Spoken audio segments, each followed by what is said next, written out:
Aquestes persones, per diversos motius, ho tenen molt difícil per treballar i dignificar les seves vides. Fa molt de temps que estan demanant ajuda, però no tothom és capaç de sentir-les.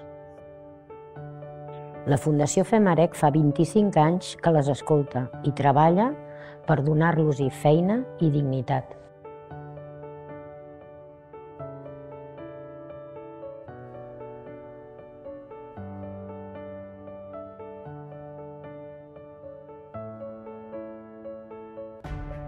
Moltes gràcies per l'ajuda.